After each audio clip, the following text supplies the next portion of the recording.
Voy a repetir por último intento esta idea del inicio y damos comienzo al programa. Muy buenas tardes tengan todos nuestros seguidores, oidores y miradores de la Comuna de la Palabra. No quiero dar comienzo sin recordar, como cada semana hago, que se cumple un mes más, prácticamente una semana más, y no tenemos aún ni la verdad histórica, ni la justicia, ni nada que tenga que ver con la explicación de qué pasó con los 43 jóvenes de la Escuela Normal Rural Raúl Isidro Burgos de Tixla de Guerrero, Ayotzinapa, en Guerrero, México, que ya prácticamente 10 años y no tenemos claro nada. Lo único que se dijo es que fueron ejecutados, que la mentira histórica que pretendieron empeñarnos como verdad histórica fue una mentira, pero no aparece ni la justicia, ni la verdad, ni nada. Y el compromiso era en cada programa de esos, desde Radio Guaem, cuando teníamos el programa de radio de la Universidad de Bate, lo íbamos a estar reiterando hasta que aparezca esta verdad. Lo mismo no queremos dejar de enviarle un fraterno saludo a nuestra querida amiga Angélica Rodríguez Monroy, mamá de Viridiana Naid, estudiante de nuestra facultad, hace más de 10 años desaparecida, también en contra de su voluntad, y no tenemos nada claro. Seguimos esperando con ellos la verdad y que aparezca con vida, porque viva la llevaron. El día de hoy tenemos al doctor Gerardo Maldonado Paz y al maestro Alberto Guerrero. Creo que ambos son en ciencias cognitivas, no estoy seguro, pero por ahí va el asunto. Sea lo que fuere, no quiero dejar de agradecerles y a la vez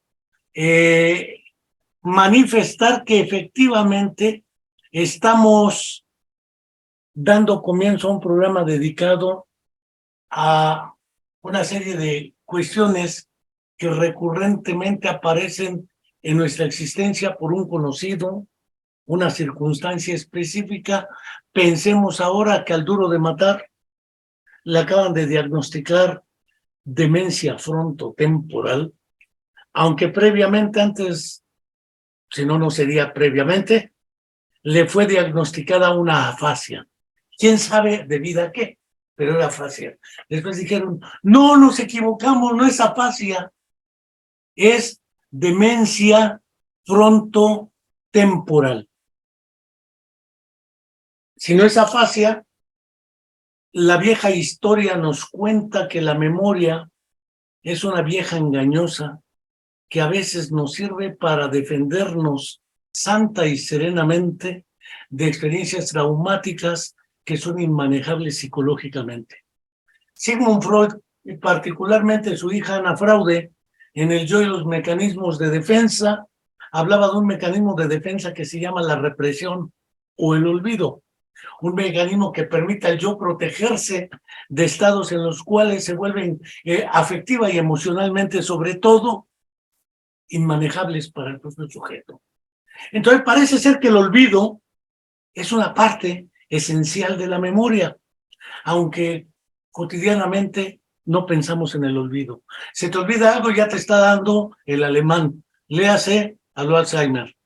O dos, ya te está dando el ruso, el síndrome de Korsakoff, que también se hablaba de que era primero psicosis alcohólica. Yo prefiero el Korsakoff al Alzheimer, no sé por qué razón, será por las botellas que se ven ahí atrás, pero indudablemente, y las que no se ven, pero indudablemente ninguno de los dos, francamente. Pero parece ser que en ambos aparecían problemas amnésicos. La memoria ha sido tan socorrida que todos los cursos de teorías del aprendizaje y la memoria de los 70s para acá tienen que ver. Los trabajos de Bartlett, no Manuel Bartlett, un psicólogo británico, explicó una curva del olvido y también se acercó a la investigación experimental de la memoria. No sigo más porque ellos son los expertos en... ¿no? No obstante, esto puede parecer, ahora que estaba yo pensando en esta invitación que nos hizo Enrique al programa, pues puede ser una definición algo, digamos, fría, ¿no? que como podrán darse cuenta, pues no se sale mucho de este corsé disciplinar que todo mundo tenemos.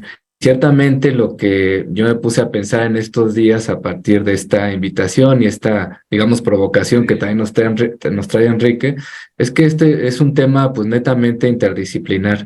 La memoria no es guarda similitudes, pero también diferencias respecto a la disciplina o el área desde donde la pensamos. Pero algo de lo que estamos todos de acuerdo, todas, es en esto que también comentaba hace un momento Alberto, ¿no? Interviene, pues sí, hablando nuevamente como psicólogo cognitivo, pues en razonamiento, solución de problemas, en atención, etcétera, en todos los procesos cognitivos más importantes, pero sobre todo en la construcción de nuestra identidad personal. Esta, este detonante, ¿no? Con el que habría fuego Enrique en el programa acerca de lo ocurrido con este actor Bruce Willis, pues bueno, es dramático de demencia, no únicamente por lo que significa en términos de salud, sino también por esta pérdida del yo, el desconocernos, lo que es para una persona que vive con esta condición, el hecho de empezar a desconocer a su entorno, a sí mismo y a las actividades que solía hacer, pues tener que irlas abandonando porque ya no sabe cómo llevarlas a cabo, ¿no? En fin, me parece que es un tema que, como hemos comentado, cruza muchas aristas. En psicología es siempre uno de los temas, psicología cognitiva y psicología en general, uno de los temas más interesantes y que más atraen a estudiantes, investigadores y demás, puesto que se puede pensar en términos estrictamente teóricos, pero también experimentales, ¿no? Con los cuales se ha llegado a demostrar que efectivamente esta idea que yo comentaba, existen diferentes tipos de memoria, es real, y pues por lo tanto es lo que todos esos componentes son lo que nos dan también cierto orden, ¿no? ¿Por qué hay memorias que se refieren a eventos importantes de nuestra vida y por qué hay memorias que me facilitan mis actividades de la vida cotidiana, ¿no? Ir a mi casa en coche, manipular una computadora, etcétera, ¿no? En todo está la memoria, en mayor o menor medida, y también justamente por eso el hecho de no tenerla o tener un deterioro de la misma es lo que también nos hace pensar o repensar de qué manera entonces tendríamos que comenzar a discutirla en ámbitos que no sean pues únicamente el de en nuestras respectivas disciplinas. Justamente, pues esta es una muestra, ¿no?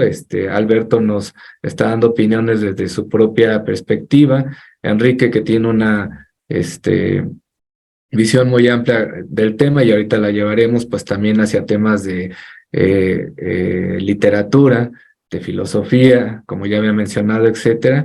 Y pues en fin, creo que pues por lo pronto sería la reflexión que yo daría, ¿no? Hay diferentes tipos de memoria, no una sola, como a veces llegamos a pensar, y creo que eso también nos habla, insisto, de esta versatilidad y esta oportunidad de estudiarla y de pensarla. A ver, voy a aventar la piedra, pero no voy a esconder la mano. No porque esté libre de pecado. Alguna vez, en un gran debate que tuvo el buen Jean Piaget con algunos otros epistemólogos, en una discusión a propósito precisamente de la memoria, había una pregunta que le hicieron, si mal no me acuerdo, ¿por qué los niños de 0 a 6 meses de nacidos recuerdan muy poco de lo vivido ahí? Es decir, parece ser que la memoria y la conciencia, que era el punto de partida por el que comenzaba Alberto, pareciera ser que el niño entonces no es más que un niño como cualquier otro niño, pero el desarrollo lógicamente sería un proceso de individuación progresiva, a diferencia de lo que creían Freud y Piaget, de una socialización. Más bien comienza por un proceso de indiferenciación a un proceso de diferenciación progresiva.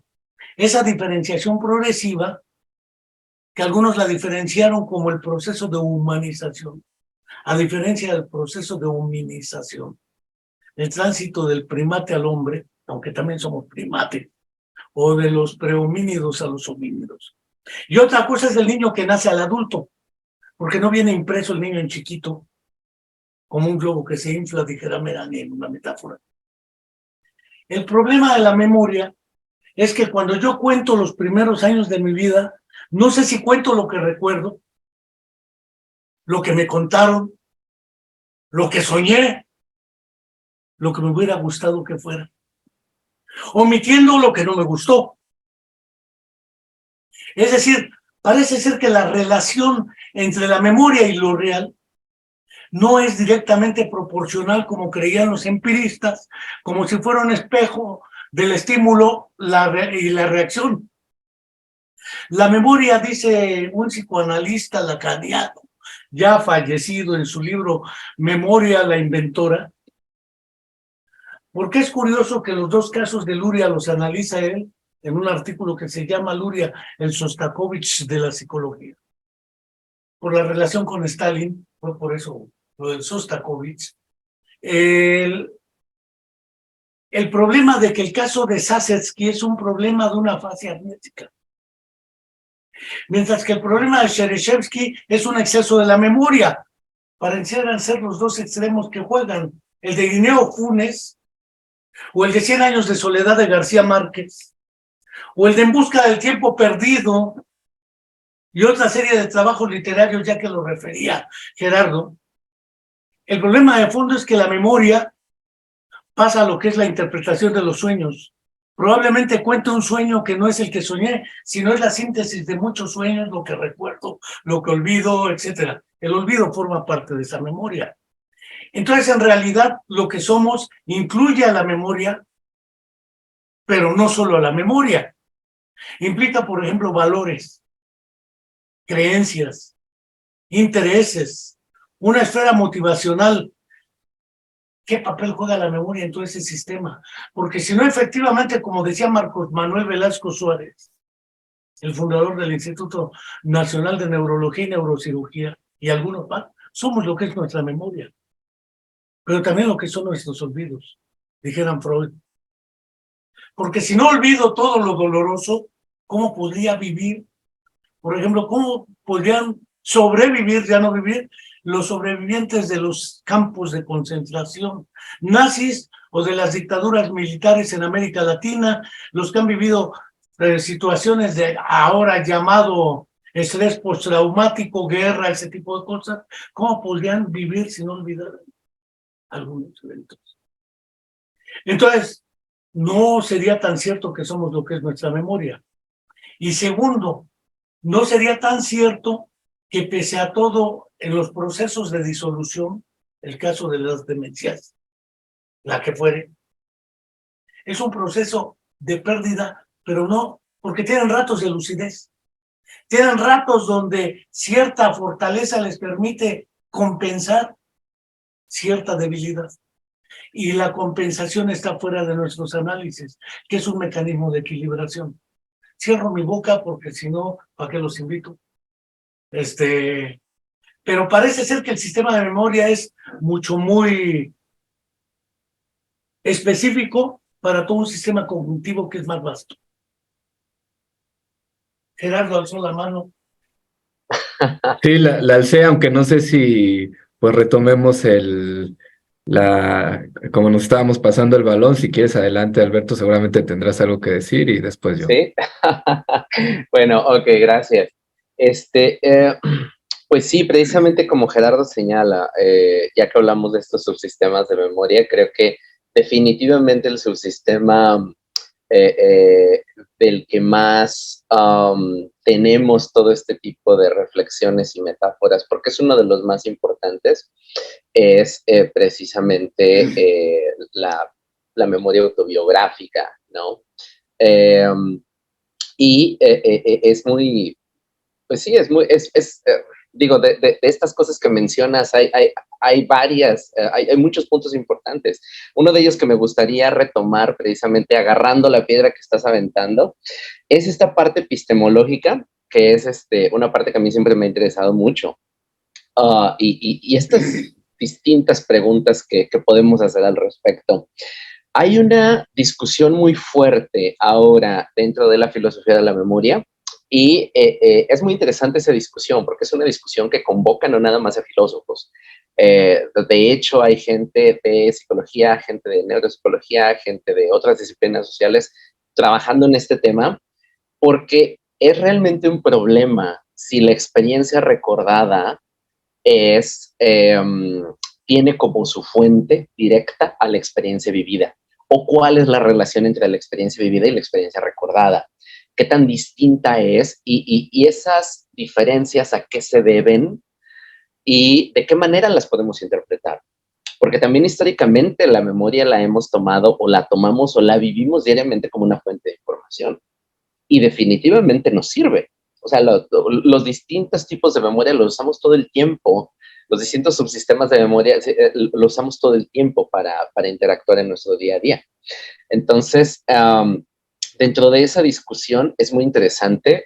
Tenemos por un lado las teorías causales de la memoria, o sea, la parte de los teóricos que afirman que sí existe una relación causal directa entre lo que nosotros vivimos y recordamos, y las teorías poscausales que dicen que no, que en realidad nuestra memoria, por lo menos nuestra memoria episódica o autobiográfica, que muchos la identifican como la misma, muchos dicen la episódica es la autobiográfica, otros autores la separan como parte, y ellos dicen no. Sobre todo las hipótesis constructivas o las teorías constructivas de la memoria dicen no, esta relación no es directamente una relación causal, sino que pueden darse otro tipo de procesos que están mediando ahí. Hay quien llega incluso a afirmar que recordar el pasado consiste en imaginarlo y en usar de forma flexible muchas experiencias pasadas para hacer una reconstrucción de lo que estamos intentando recordar. Y entonces ellos dicen, la relación en este caso no es directamente causal, como una fuente de información que pudiéramos tener de un video que estamos grabando, de una grabación exacta, sino reconstructiva. Entonces, bueno, esta parte epistemológica es muy importante. Y también en ese sentido, es muy interesante, por ejemplo, la respuesta de los teóricos de la interacción social a por qué antes, no solo de los 6 meses, sino al parecer antes de los 3 años, no tenemos estos recuerdos complejos, no recuerdos autobiográficos. Posiblemente llegamos a recordar algún estímulo específico, llegamos a recordar algún sonido, algún color, no sé, alguna cosa, pero esos recuerdos complejos que ya suponen la memoria autobiográfica, son cosas que no tenemos. Entonces, para los interaccionistas sociales, esto se debe a que ellos lanzan la hipótesis de que la memoria autobiográfica es algo que desarrollamos de forma social. O sea, la aprendemos a desarrollar. Somos iniciados por otros en este arte de narrar y de organizar el pasado y de contarnos el pasado. Los adultos, desde que somos niños, nos enseñan a organizar nuestras experiencias dentro de una línea narrativa y entonces esa línea narrativa y esa organización nos permite crear mejores redes para poder recordarlo después. Y en ese sentido también, ellos explican por qué recordamos las cosas precisamente con esta perspectiva narrativa. Y por qué esta perspectiva narrativa es tan importante en la forma en cómo contamos las cosas y en cómo nos contamos a nosotros mismos dentro de esa narración. Entonces, ellos sostienen, bueno, antes de los 3 años no nos hemos desarrollado lingüísticamente lo suficiente, ni tampoco hemos aprendido a hacer esta organización. Entonces, es por eso que no podemos recordar estos primeros recuerdos, ¿no? Y acá hay otra piedra que es, pues al parecer, hay muchas posibilidades de que lo que sucede antes, si tenemos recuerdos complejos de antes de esa edad, probablemente sean memorias falsas, ¿no? Que también hay todo un campo de investigación sobre las memorias falsas. Era así, Gerardo, por favor, continúa. Sí, gracias, Alberto. Pues yo había alzado la mano así de pronto porque como decía Alberto, esa piedrota, ¿no? pues en realidad abarcaba muchas cosas esta disertación que hizo hace un momento Enrique, o este comentario amplio, mejor dicho. Vaya, yo cuando mencionaba que la memoria, pues refiere a la construcción de nuestra identidad personal, de alguna manera Enrique refutaba esa idea diciendo, bueno, ¿qué tanto en realidad? Lo que ocurre es que en realidad estamos eh, recordando lo que deseamos ser o lo que nos hubiese deseado que fuéramos, ¿no? Y por lo tanto, ese relato que hacemos de nosotros mismos hacia el exterior, hacia el resto del mundo, amistades, familia, pues sea más bien una alteración de esos recuerdos para proyectar una imagen de lo que nos gustaría ser actualmente o cómo nos gustaría que nos reconociéramos.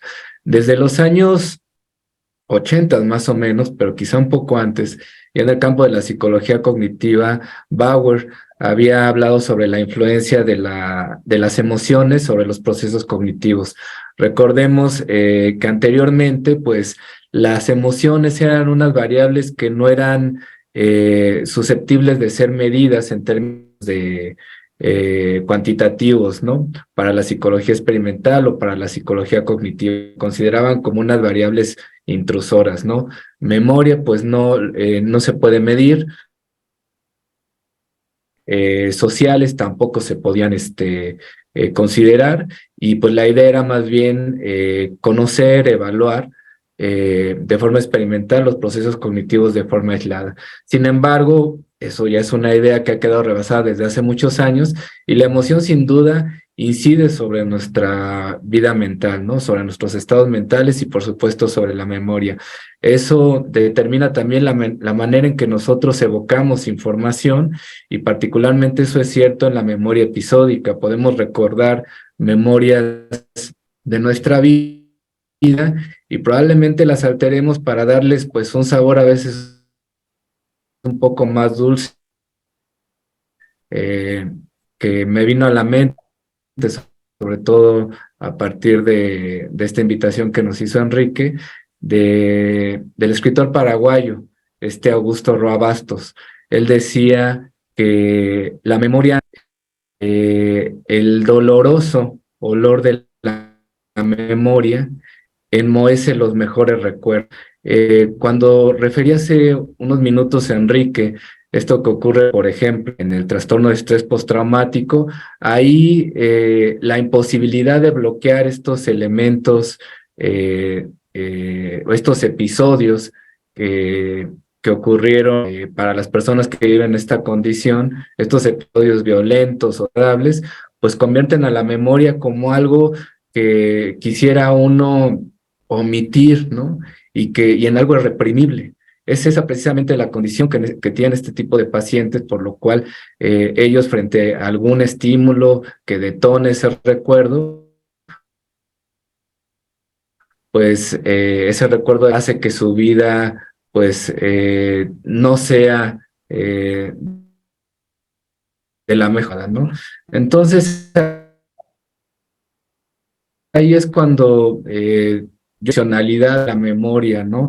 Efectivamente, no podemos guardar todos los recuerdos para que se dé el conocimiento. De hecho, pues tenemos que descargar cierta información, no podemos absorber absolutamente todo, ¿no?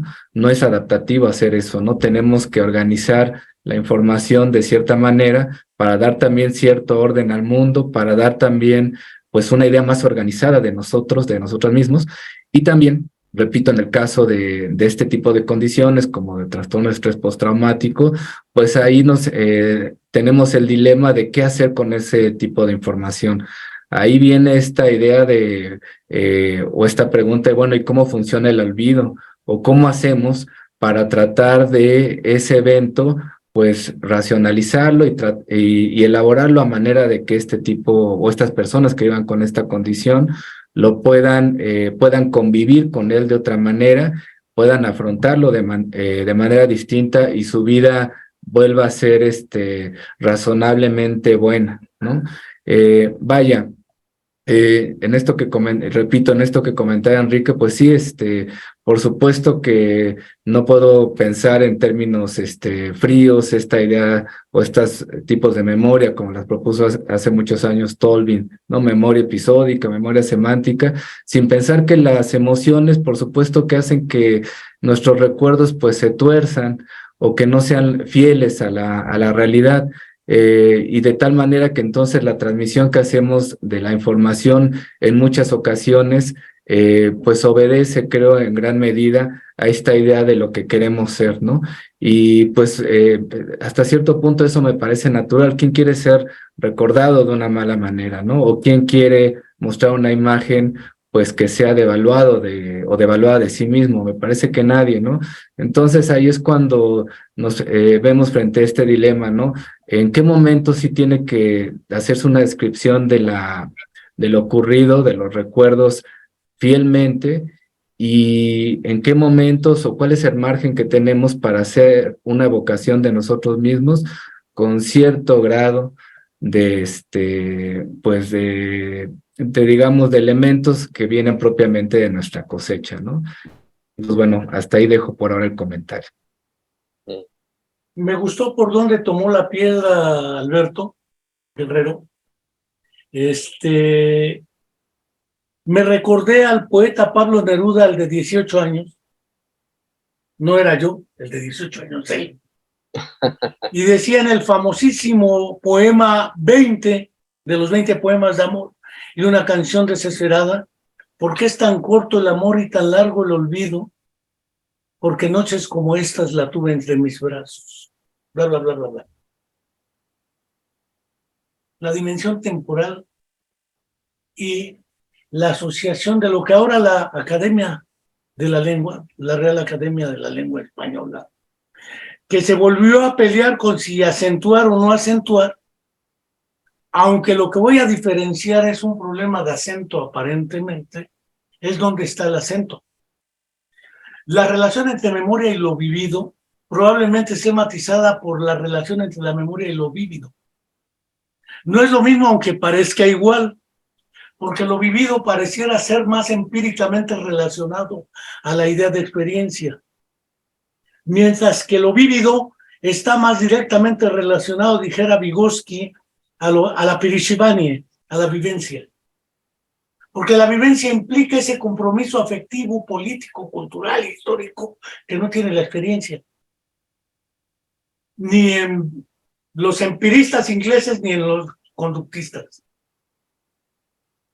Lo que me queda claro, hasta la primera parte de nuestra charla, es que efectivamente no somos lo que es nuestra memoria. Tratamos de parecer nuestra memoria a lo que queremos ser, porque ese es un principio que en psicoterapia epistemológicamente es crucial. El paciente narra en primera persona: yo vivo esto, experimento esto. Yo le narro, padre de familia, lo que le pasa a mi hijo en segunda persona al clínico. La narración del que habla en primera persona es distinta a la narración del que habla en segunda persona. Lo mismo pasa en los familiares o cuidadores primarios del paciente que se demencia. Porque cada quien cuenta o hace su narrativa. Y Luria, en su trabajo clásico de conciencia y lenguaje, que es un tema que ya Freud manejaba desde antes, parece ser que la diferencia entre la conciencia y lo inconsciente, no voy a hablar del inconsciente, lo inconsciente está en el lenguaje. El papel del lenguaje en el desarrollo de la memoria selectiva, dijeran autobiográfica o episódica, porque después viene Alan Baddeley y da otra versión de las memorias, y después de Baddeley vienen otros, aparte de Tulvin, por ejemplo, el caso del paciente con amnesia global posterior, que hace nuestra querida colega femenina canadiense. Y naturalmente resulta que tenemos varios modelos de memoria, los del famoso procesamiento distribuido en paralelo, el PDP y el producido en serie. Eso se vuelve un reverendo desgarriate a la hora de la verdad, porque la memoria humana es mucho más que eso. Pensar solo ese juego histórico de 20 años, se olvidan cosas No por solo economía, porque eso nos lleva a la memoria del receptáculo. Los recuerdos son la memoria. ¿Y qué es lo que guarda los recuerdos? ¿No es memoria? El receptáculo de los recuerdos preexiste a los recuerdos. Es decir, se va llenando como una biblioteca en el modelito clásico que tienen que inventar el pandemonium para poder organizar esa información, el homúnculo, no el de Wilder Perfect. Pero no cabe duda que el problema de la memoria es un problema que no podemos eludir dentro de nuestras vivencias. Lo vívido, pero también lo elaborado, porque lo elaborado ya va, como dijeras, masticadito y regurgitado. No sueltas todo lo incontable. Hay cosas que son inconfesables. Y esa inconfesabilidad queda guardada u omitida deliberadamente u olvidada o reprimida, dijera Freud. En cualquiera de los dos escenarios, la memoria está cargada de ambos. Olvidos, recuerdos y omisiones deliberadas. Y transformaciones para hacerlo más manejable. Pero ese es el problema de la identidad y del conocimiento, que son dos fenómenos que entran dentro del campo de la epistemología. Pero dentro del campo de la clínica, pensemos que los primeros síntomas referidos por los pacientes son las anomias. Se le olvida qué palabra utilizar para qué mensaje, pero no la intención de comunicar, esa la mantiene. Trata de compensarlo con circunloquios o con otra estrategia, pero hay una estrategia de compensación del olvido o la anomia. Pero no todo es anomia. Se le olvida a qué salió a la calle y se pierde. Es decir, pareciera ser que sí hay alteraciones de la memoria, y si decíamos que está con lo vívido, y no solamente con lo vivido, pues está muy relacionado con el tallo cerebral, sistema límbico y lóbulo temporal. Y eso está muy documentado. Creo que no vale la pena meterse mucho por ahí. Sin embargo, las demencias están menos asociadas al lóbulo temporal y al sistema límbico. Ahí están más asociadas ciertas epilepsias, la del lóbulo temporal, que implica cambios de personalidad y no de memoria. Pero sí las amnesias y a la fase amnésica, en el caso de Sasetsky, que era una lesión temporoparieto-occipital izquierda. Pero el problema sigue siendo que curiosamente la clínica de las demencias no te aproxima de ningún modo, hasta ahora, de manera muy sólida y muy fuerte, al temporal y al límbico, pero sí al frontal. Y sí a la corteza en general. En el caso de Alzheimer, por ejemplo. Entonces, creo que el problema es, y sigue siendo gordo, más allá de las alternativas farmacológicas y de intervención que puedan o no ayudar, o los ejercicios para prevenir Alzheimer, o cualquier estrategia mágica. Utilice este fármaco y va a ver que le va a ir a todo dar. Fuera de eso, el problema sigue siendo gordo.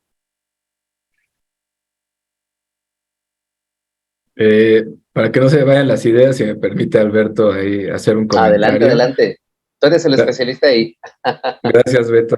No, en realidad era un poco por lo que comentaba Enrique acerca de que, bueno, va a haber también alteraciones en los recuerdos. Cuando yo dije hace unos minutos que era elemental, fundamental la memoria para la construcción de la identidad personal, eso no significaba que esa construcción tuviera cimientos que pues o se sustentara en la verdad.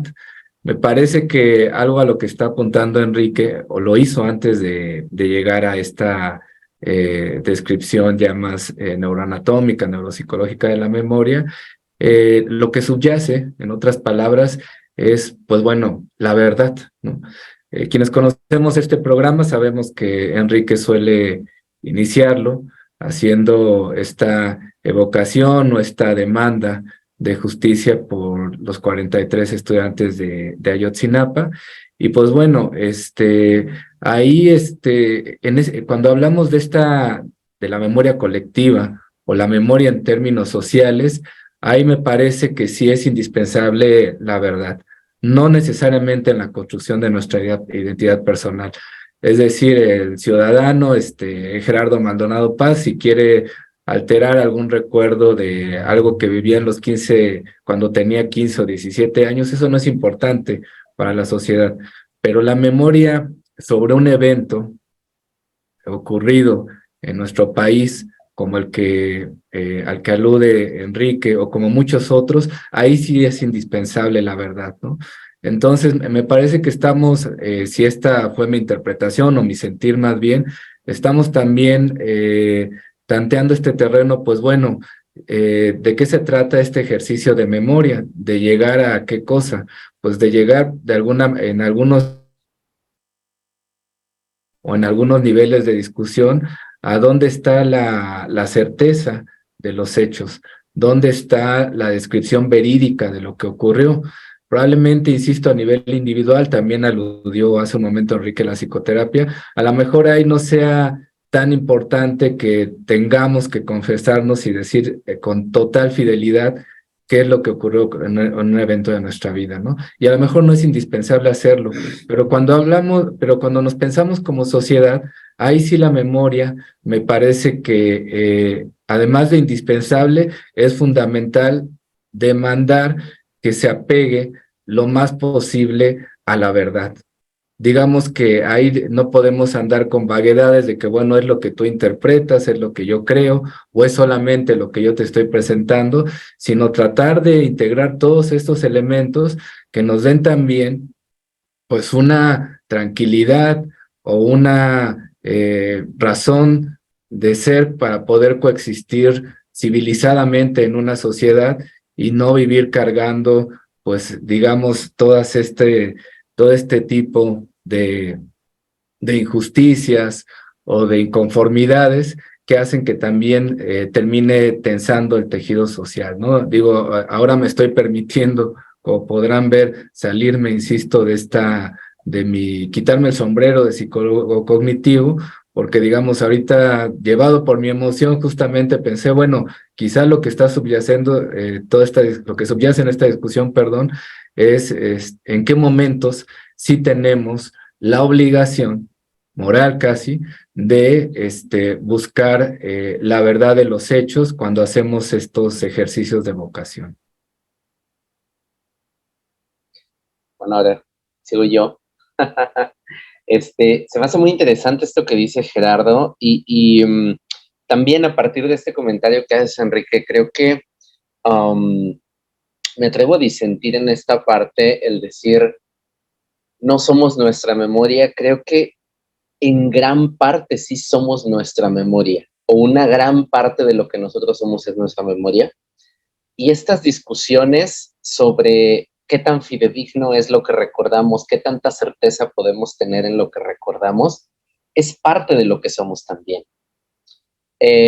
A veces quisiéramos ser algo completamente definido, completamente exacto. Quisiéramos tener completa certeza de que lo que recordamos es realmente lo que sucedió, pero nos damos cuenta de que no es así, de que hay importantes partes que a lo mejor nos van a faltar para construir la historia completa, pero de todos modos intentamos completarla. O sea, necesitamos certezas en distintos niveles. Se me hace muy interesante esto que comenta Gerardo, porque creo que eso también nos abre el paso a distintos niveles de memoria que ya escapan de la esfera de lo personal y que nos llevan a estos tipos de memorias colectivas, de memorias sociales, que se me hace muy bien utilizado el término o la metáfora que usamos, ¿no? O sea, le llamamos también memoria a eso, a estos discursos que creamos de forma colectiva. Y durante mucho tiempo, precisamente una de las cosas que mencionabas, Enrique, en estas dictaduras del Cono Sur, yo parte de mi formación la hice en Argentina, y uno de los recuerdos más importantes que tengo es la forma en que la memoria como algo que permite que sigan vivos estas experiencias colectivas traumáticas que fueron las dictaduras, es algo muy importante para estos países, ¿no? Justamente estamos, el 24 de marzo se conmemora el Día de la Memoria en Argentina, por ejemplo. Entonces, pareciera ser, o me atrevo a pensar de esa forma, que precisamente en nuestra característica como seres humanos, como seres sociales, necesariamente sociales, hemos encontrado en los otros formas más complejas de construirnos, identidades más complejas y formas que en cierta medida suplen estas relativas fallas que podría tener nuestra propia memoria. A lo mejor yo no me acuerdo de todo, a lo mejor yo no recuerdo toda la historia de lo que pasó un día, pero si me junto con el grupo de personas que estábamos ahí y la recordamos juntos, probablemente de esa forma tengamos una visión, por lo menos en la que todos acordemos. Y en ese sentido, las memorias colectivas son muy importantes y muchas veces han sido el sustento para que sobrevivan estas experiencias ante el olvido impuesto por el Estado, porque muchas veces el olvido ha sido una estrategia del Estado para dejar pasar estas cosas, para que no se piensen más. Y ahí está la memoria resistiendo, con sus imperfecciones, con sus pegando pedazos de una historia de otra, intentando tener un cuadro completo. ¿Por qué? Porque al final de cuentas tenemos una necesidad muy grande de certeza. Y esa necesidad de certeza de distintas formas intentamos llenarla.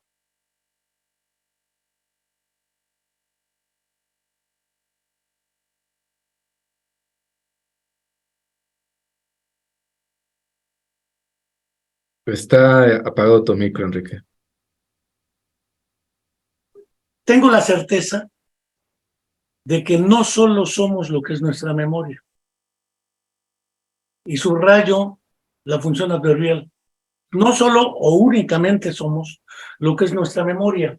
Cuando Henri Vallon publica su artículo El papel del otro en la conciencia hecho, que es la autorreferencialidad, no es solamente memoria autobiográfica la autorreferencialidad, porque esto implica una categoría que voy a utilizar que en trastornos del espectro autista, ahora así denominados, se refiere como la mismidad. El reconocerte tú como el sujeto activo de la actividad psíquica.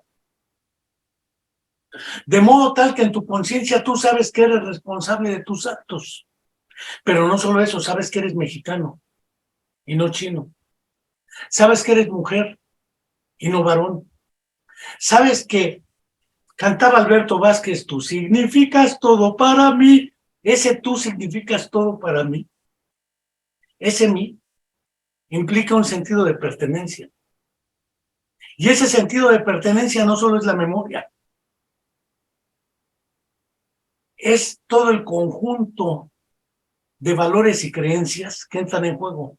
Oliver Sacks, en El hombre que confundió a su mujer con un sombrero, narra el caso de Jimmy, un paciente con una amnesia global de Korsakoff. En las metáforas clásicas setenteras y ochenteras de mi época, se le borró el cassette y además se le descompuso la grabadora. No solamente hacia atrás, sino hacia adelante. Dijeran una amnesia anterógrada y una amnesia retrógrada, utilizando terminejos así muy pomposos. Esa amnesia global hizo que Jimmy se quedara 30 años atrás, parado en el tiempo, decía Oliver Sacks, a los ojos del observador, indudablemente. Es como los ojos de Leo Kanner cuando dice el niño con TEA tiene soledad autista. Bueno, quién sabe si el niño sienta la soledad. El que se siente todo madreado es el familiar del niño. Eso no tengo duda. Pero muchas personas con TEA ni siquiera tienen esa sensación. Es el ojo del observador el que atribuye esa soledad. Bueno, algo similar ocurre porque utilicé 3 categorías: mismidad o identidad personal, el self en inglés. La identidad basada en una memoria histórica personal que llamamos memoria autobiográfica o episódica algunos. Aunque el concepto de episódica nunca me ha gustado porque parece que la vida está hecha de episodios. Y Borges decía que está hecha de algo más que instantes, unos buenos y otros malos. El concepto de memoria episódica nunca me sedujo. Por eso prefiero memoria autobiográfica. Pero el concepto de mismidad, cuando yo reflexiono conmigo, hablo conmigo y no contigo. Y Gerardo habla consigo. La pregunta elemental, ¿quién es migo, tigo y sigo? ¿Migo, tigo y sigo son la memoria? ¿O son algo que Freud bautizaba como el superyo? ¿O algo que desde Pierre Janet era el alter ego? ¿O de Balón el socios? El problema gordo es que ese migo, tigo y sigo no solo es la memoria. Es una mismidad y una identidad que cargas contigo de modo tal que Jimmy, dice Oliver Sacks, pareciera hacer que se le borró el cassette y la grabadora se le descompuso a lo largo de 30 años y sigue creyendo que es el Jimmy de hace 30 años. Pero todas las mañanas se levanta y se mete a la capilla porque tenía una formación católica muy sólida. Él sigue identificado con esa tradición católica. Y no es un problema solo de memoria, es de creencias y de valores, que pueden ser discutibles o no a los ojos del observador. Lo mismo pasa en psicoterapia, como decía Gerardo. No me importa si el paciente me está contando la verdad, porque no es un problema epistemológico. Es un problema de qué papel juego yo para ayudarle a enfrentar esos conflictos que sus delirios, fantasías o lo que sea le generan y que lo hacen inmanejable, ingobernable y además angustioso y jodón. El problema aquí no es de verdad, como plantea Adam Schaff en Historia y Verdad, porque el problema de la historia también carga casi con el de la autobiografía y todos los relatos en primera persona. En segunda persona es distinto porque es el ojo del observador. Y ya en tercera ni sigo. Las narrativas juegan ese papel, pero no hay narrativas sin lenguaje. Sin estructuras prelingüísticas como el pointing,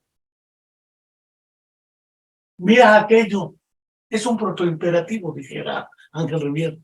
Y esos protoimperativos son distintos a los protodeclarativos. Mira qué hermosa mañana. Esto implica vivencias que trascienden a lo vívido y a lo vivido, a lo que se está viviendo en el momento también, y a una idea de futuro. Yo creo que por eso muchos alumnos nos han soportado 5 años en la universidad, porque tienen la idea de que en 5 años ya no nos vuelven a ver y tienen su título. Si no cuernos, han aprendido socialmente que nos tienen que aguantar, salvo que tenga TEA, entonces sí nos va a mentar la madre, nos va a decir, oye, estás idiota, porque no vive esas reglas sociales. Pero en el fondo el problema, lo que quiero decir es que no únicamente somos lo que es la memoria, aunque sin ella no seríamos lo que somos. Valga la expresión. Y a partir de ahí podemos entonces ahora sí entrar a qué pasa en los procesos demenciales. No prejuzgo si es de FT el caso de... Pero podemos juzgar muchos más casos que han ido documentándose de demenciación, hasta el Ronald Reagan, y otros más, de los conocidos, porque hay muchos no conocidos. ¿Qué pasa y qué se puede hacer al respecto? Porque parece ser que toda la propaganda contemporánea se sustenta en la metáfora de la memoria. Fortalezca la memoria, haga estos ejercicios. Vamos, hasta hubo alguien que quiso hacer una clínica de la memoria, si mal no me acuerdo. Pareciera ser que la metáfora de la memoria nos consume. En el sueño acariciado de hallar una salida a los procesos demenciales, por lo menos paliativa en este momento. Después ya veremos.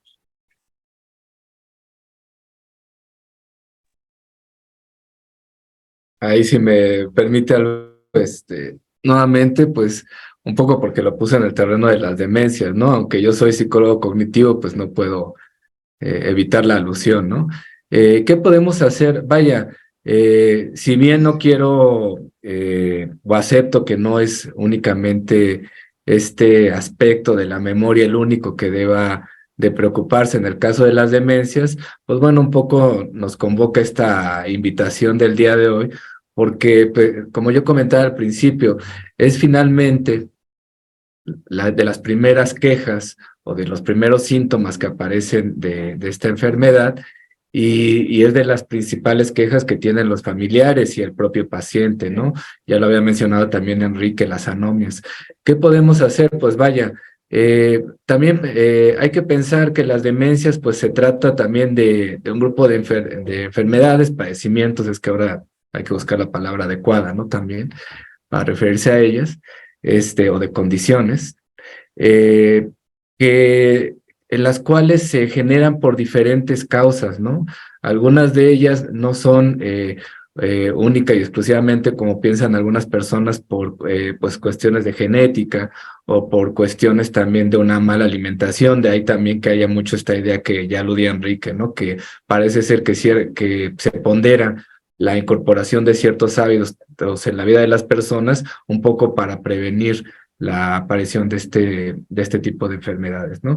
Sin embargo, también pensemos que cruza con muchas, que tiene una alta comorbilidad, por ejemplo, la demencia vascular con hipertensión, con diabetes. Ahora mismo la diabetes pues ha estado entrando en un terreno bastante controvertido, porque se ha querido denominar a la demencia tipo Alzheimer como diabetes tipo 3, debido a que comparten los mecanismos, se comparten entre ambas condiciones clínicas. Esto es, yo lo mencionaba como algo bastante controvertido, porque estamos hablando de una enfermedad de la cual nosotros no pensaríamos que tiene relación alguna con la demencia, o bueno, la gran mayoría de la gente no lo asume así, pero hay bastante evidencia de que hay una alta comorbilidad en una enfermedad que, por ejemplo, en un país como el nuestro tiene una alta prevalencia con una de las enfermedades o con un tipo de demencia, o más bien el tipo de demencia de mayor prevalencia en el mundo, que es la demencia de tipo Alzheimer, ¿no? Entonces, ahí lo que yo pongo sobre la mesa es que también, pues, el problema ya está aquí. Somos uno de los países con mayor prevalencia de diabetes, de hipertensión en el mundo. Tenemos el problema de la obesidad, y vaya, sí es verdad que la demencia no únicamente la tenemos que pensar ya cuando está aquí, qué podemos hacer con ella. Si interpreté bien, decía Enrique, bueno, que tendremos que hablar de prevención, tenemos que pensar también qué otras factores inciden en ellas. Pues bueno, yo aquí pongo estos que tienen que ver con el ámbito de la salud, ¿no? ¿Qué podemos hacer para que no ocurra como nos dijeron que por ahí del año 2050, si no me fallaba el dato, que íbamos a tener que la cantidad de personas que actualmente viven con demencias se iba a incrementar, me parece, como a 50 millones de personas, ¿no?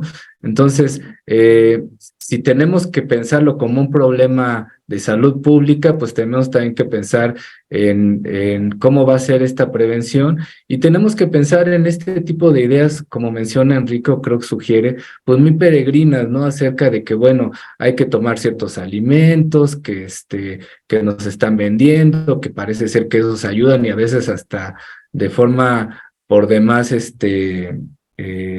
tramposa, nos lo venden como que ayudan a prevenir la enfermedad de Alzheimer, ¿no? Y pues bueno, también deben de saber todos las y los seguidores del programa, pues que existe algo que se llama reserva cognitiva, que es un tema de interés creciente en los últimos años en el campo de las neurociencias, los cuales nos hablan de que eso que estaba como que era como Vox Populi, ¿no? De que, vaya, si tocas un instrumento te sirve para que no aparezcan enfermedades neurodegenerativas.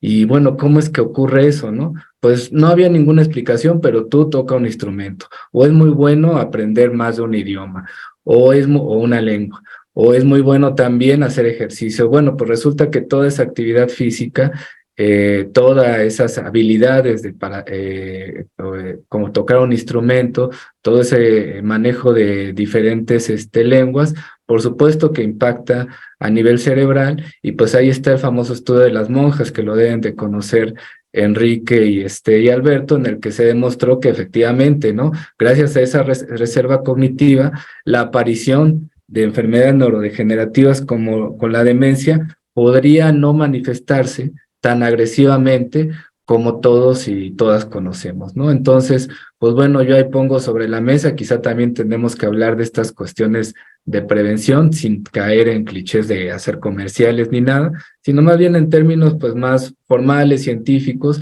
discutir la reserva cognitiva y saber que estas ideas que estaban antes en el aire, de que si leí, de que leer era bueno para la salud, o que tener una alta escolaridad era útil para la vejez, etcétera, pues bueno, resulta que sí tiene un sustento científico y efectivamente pues ayuda a contrarrestar este tipo de enfermedades de las que estamos hoy precisamente hablando. Alberto.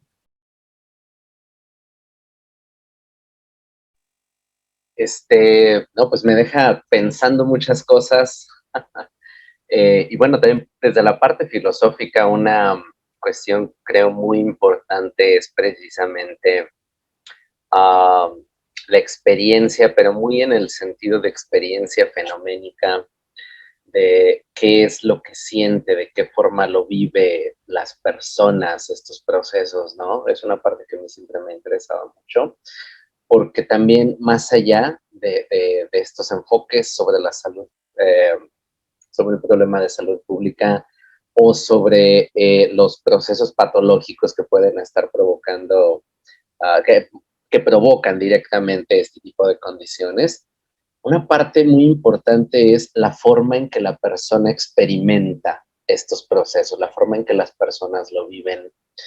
A mí me parece muy interesante porque creo que nos ayudan, por una parte, a tener mucha más empatía y mucha más entendimiento de qué es lo que está pasando una persona cuando sufre un proceso de este tipo, pero también porque nos acercan un poco más a entender esa otra metáfora que es el yo, ¿no? Esa otra metáfora que es precisamente la identidad.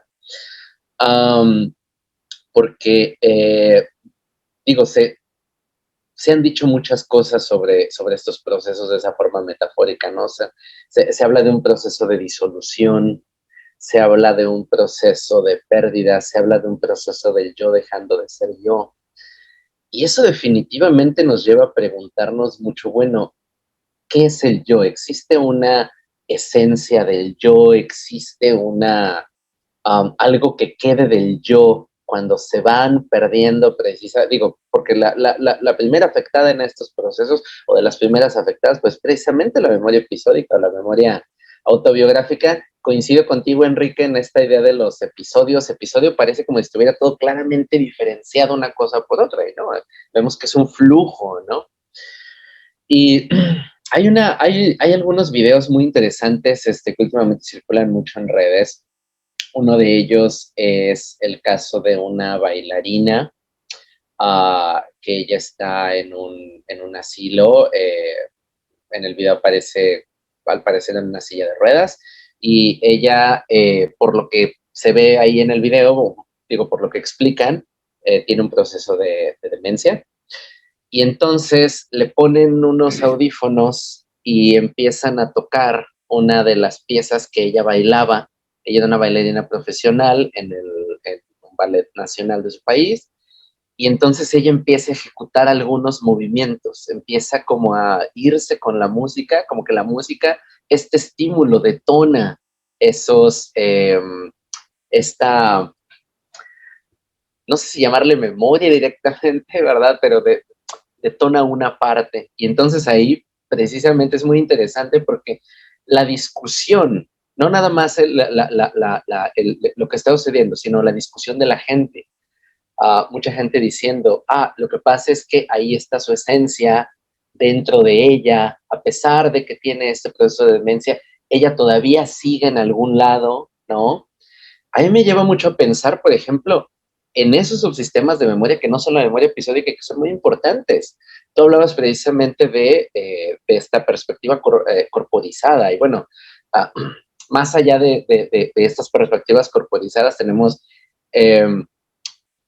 estas memorias no explícitas, la memoria corporal, la memoria muscular, todas estas cosas que tenemos incorporadas, la memoria procedimental,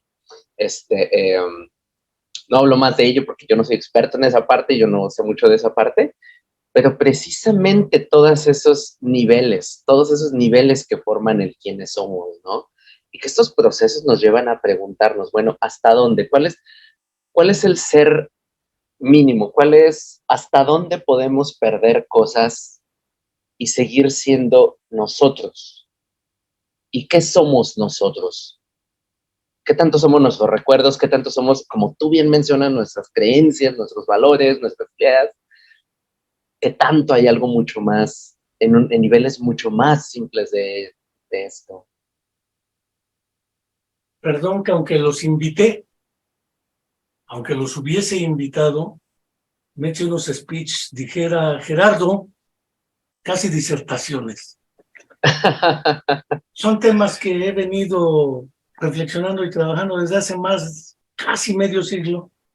La edad también da sus ventajas.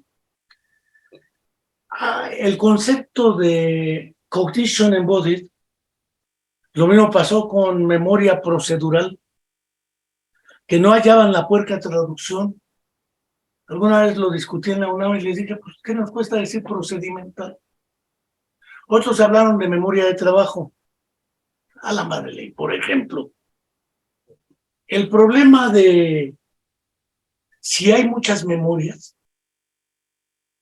o dos, es un sistema que se va diferenciando funcionalmente, dijeran Luria y Anochin, en función de la actitud intencional. No acudo a Dennett. ¿Existe esa entelequia llamada yo ahí en sí misma? Es evidentemente que no. Es una construcción histórico-cultural y social. Pongo dos categorías que utiliza Gerardo, lo que es la memoria colectiva y lo que es la memoria personal. Las diferencio así porque para mi gusto ambas son sociales. Lo que pasa es que desde que se malentendió a Durkheim, se redujo lo social a lo colectivo y lo individual como no social. Y creo que es un sesgo que merece ser discutido. Pero pensemos entre la memoria personal y la memoria colectiva, particularmente en los procesos demenciales. Vamos a entender que el problema es colectivo y no individual. Decía Rafael Pérez Gay en El cerebro de mi hermano, un libro dedicado a proceso demencial, a su hermano José María Pérez Gay, que efectivamente lo fueron perdiendo psicológicamente, pero no físicamente. Estaba ahí ante ellos, pero él ya no era él. La expresión que dan las familias en las entrevistas es que él ya no es el mismo. Aunque Juan Gabriel diga, pero sigue siendo el mismo. Que no puedes engañarme, te pareces tanto a mí. El problema real es que es un problema colectivo y de familia y de comunidad. Y no solo en los procesos demenciales o de deterioro cognitivo mayor o el terminejo que gustemos. Porque decía bien Gerardo, pues primero hay que encontrar si es enfermedad, trastorno o qué es. Prefiero la noción de síndrome porque implica varios subsistemas y niveles característicos. Pero el afrontamiento, no tengo duda, nunca será solo personal. Es colectivo.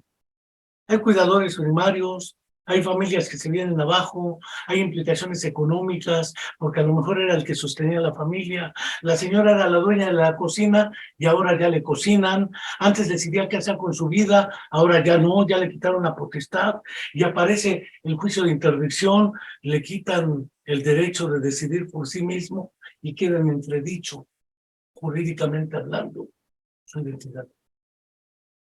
Recuerdo muy bien cuando vi la película Johnny empuñó su fusil y después leí el libro del mismo autor y del mismo director de cine.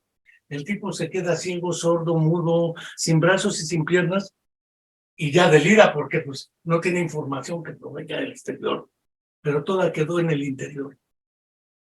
Es ficción, no tengo duda, pero el miembro fantasma amputado, ¿qué es? Si no es la memoria materializada en una imagen o conciencia corporal. Le amputan la pierna al tipo y le duele la que ya no tiene. Si acudo al manual de diagnóstico clínico, eso es alucinación, es percepción sin objeto perceptible. Y la alucinación y el delirio son parte de la psicosis. Entonces, ¿es psicosis? Claro que no. Queda guardada en la conciencia la imagen de tu propio cuerpo. Pero la inversa, los que tienen parálisis cerebral al nacer, sus primeras representaciones en dibujos se dibujan como saben que son.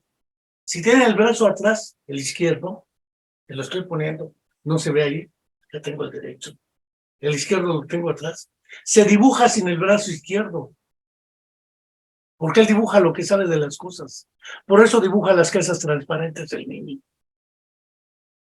Dibuja el jinete montado en el caballo con dos piernas, como si el caballo fuera transparente. Él no está dibujando lo que ve, está dibujando lo que sabe.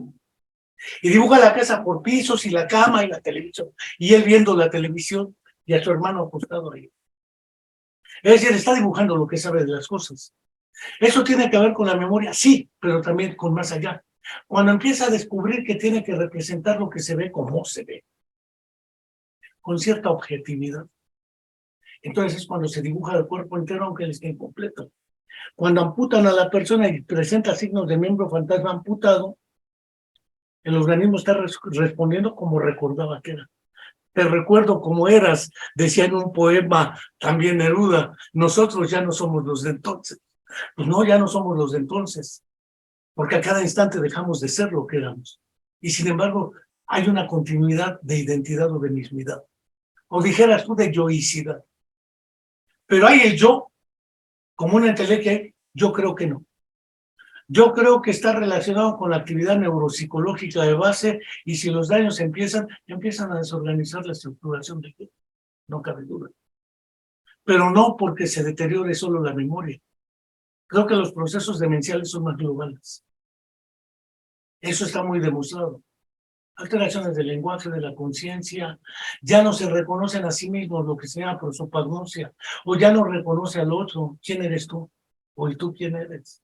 Y vienen trastornos psiquiátricos, dijera Jesús Ramírez Bermúdez, que también le tocan al neuropsiquiatra.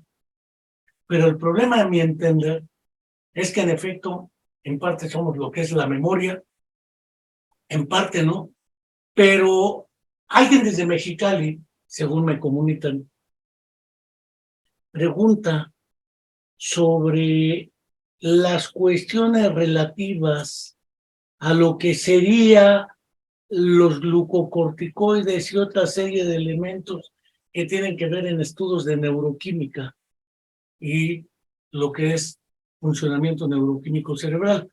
No tengo duda que se van descubriendo nuevos avances a ese respecto, pero aún no dejan de ser avances hipotéticos que orientan la investigación, pero que hasta ahora no son concluyentes. Esa es mi opinión. Llevamos una hora, prácticamente 20 minutos menos, lo que se fue cortando.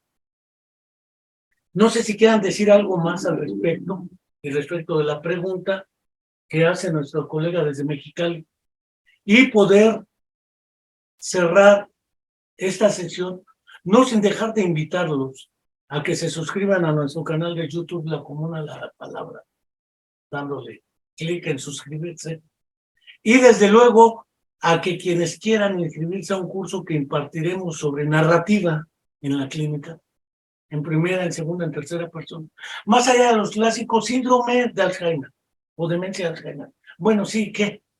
El problema es toda la narrativa de cómo se vive, se vivencia, cómo se enfrenta esta dinámica en una dimensión temporal, lo que son estudios de caso, no son biografías o historias de vida.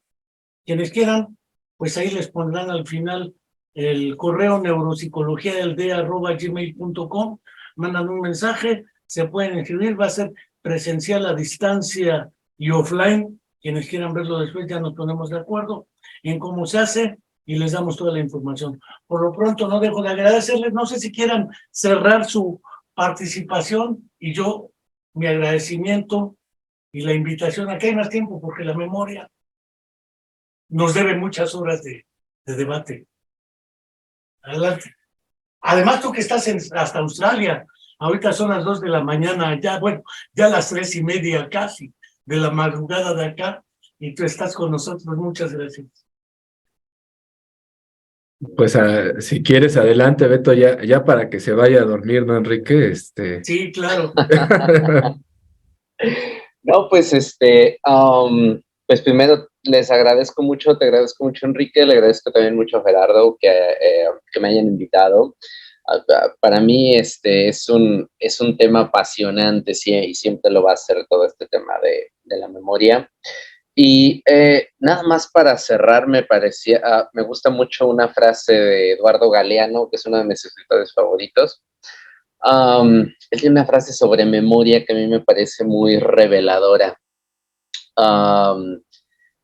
Como trágica letanía se repite a sí misma la memoria boba.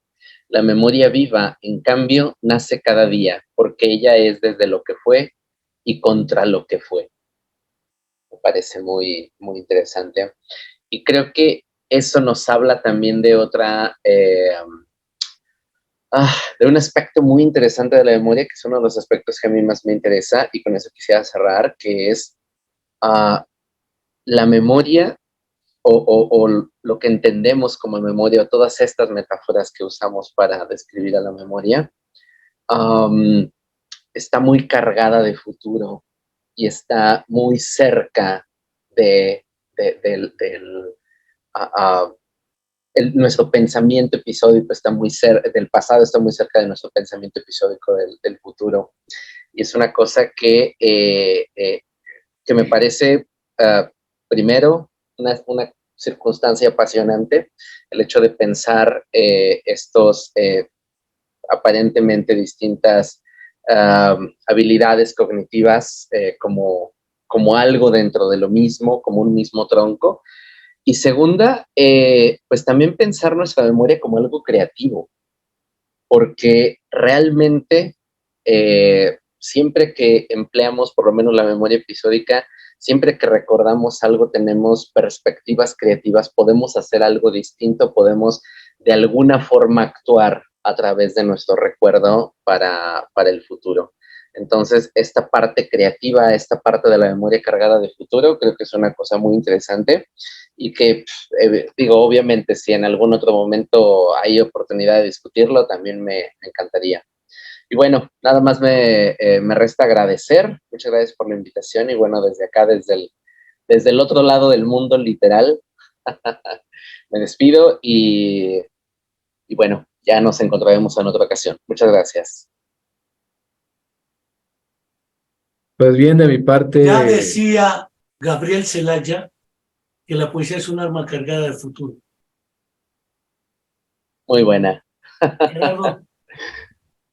Sí, también me gustó, pues también pues agradecer la invitación, Enrique.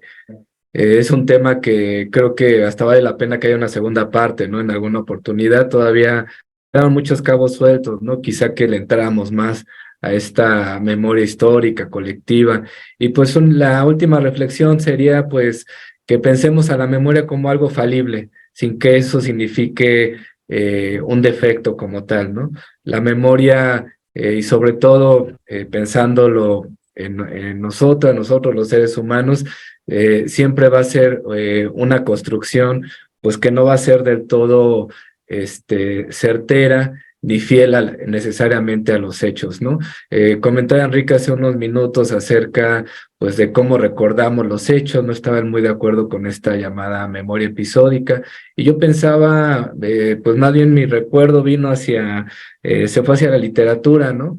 Me hizo pensar en esta novela de Pedro Ángel Palou, Con la muerte en los puños, en la cual el protagonista que es un boxeador ya retirado, hablaba acerca de sus recuerdos y decía que eran fotografías, que los recuerdos eran fotografías, y cuando yo leí hace muchos años esa novela, estaba y sigo estando de acuerdo, porque finalmente los hechos como los recordamos, pues no son como una animación o como pueden ocurrir en una película que estamos mirando todo en movimiento, sino recordamos también hechos estáticos, y eso es lo que también hace muy difícil el proceso de evocación, ¿no? O hace difícil que se apegue a la verdad, porque cómo reconstruimos todas esas contingencias que ocurrieron alrededor del hecho que queremos nosotros evocar o compartir, ¿no?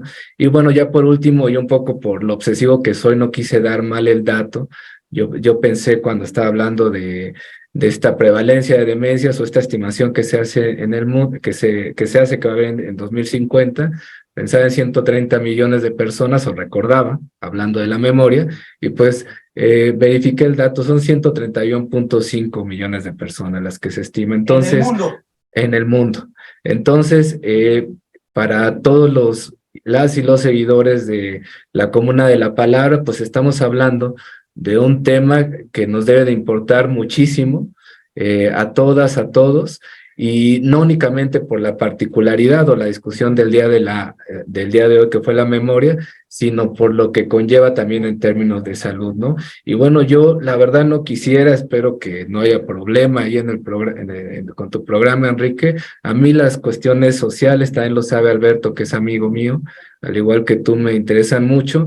Cuando habló de las madres de la Plaza de Mayo en Argentina, pues no, yo no pude evitar pensar pues que todo el mundo, diariamente estamos frente a hechos que nos hacen, que nos indican la necesidad de restablecer la memoria o de evocar recuerdos que son necesarios traer al día de hoy, ¿no? Ahora que se quemó en la concentración que hubo, me parece, el pasado sábado, en el Zócalo de la Ciudad de México, una piñata, me parece, de la ministra Piña, pues bueno, hubo muchas quejas, pues las entiendo muchas de ellas, por el problema tan grave y penoso que tenemos, vergonzoso en México, de los feminicidios, pero también hubo quienes dijeron, bueno, salieron muchos a manifestarse, muchas, se firmaron creo que hasta desplegados, y que hubo de la quema auténtica de los niños que murieron en la guardería ABC. Yo no pude evitar pensarlo porque también en aquellos años, pues al igual que Alberto, yo estaba haciendo mi maestría en Argentina cuando me enteré de esa noticia, y pues ahí vale la memoria. No sé qué piensan, o bueno, lo dejo ahí para la reflexión para quienes sigan este programa, porque vale la pena discutir si se debe de quemar o no, aunque yo pienso que es solo una abstracción, ¿no? A una figura pública, o en términos figurativos es una piñata, pero también, ¿por qué no recordar todos esos pendientes que tenemos como sociedad o como país, y que son, pues creo yo, muchísimo más indignantes, ¿no? Y que merecen que no ocurra este olvido al que hemos aludido desde diferentes aristas el día de hoy, ¿no? Y pues ahí lo dejo. Nuevamente, muchas gracias, Enrique, un gusto, Alberto, pues también poder haberte tenido el día de hoy, ¿no? En este encuentro. Pues yo les agradezco. Debo decir que la piñata era por piñata, y además no queremos ser como ellos, de verdad. No merecemos ser como ellos. Aspiramos a ser diferentes a ellos. No tenemos por qué actuar como ellos. Es el único referente que podría comentar y seguir cultivando la memoria histórica y colectiva. Porque tenemos la guerra sucia, tema que ya trataremos en la Comuna de la Palabra muy pronto. Porque también parece que se olvidan esas cosas. No solo la guerra sucia. Podemos ver todas las masacres en la historia del PRI y vamos a ver cómo está el panorama. Y en las del PAN. Y las de ahora que cometen el narco y otros grupos, también hay que ver quién hace qué. Pero no queremos ser como ellos. No necesitamos hacer lo que ellos hicieron. Eso creo yo. Hasta la próxima, camaradas y colegas. Y seguimos. Muchas gracias.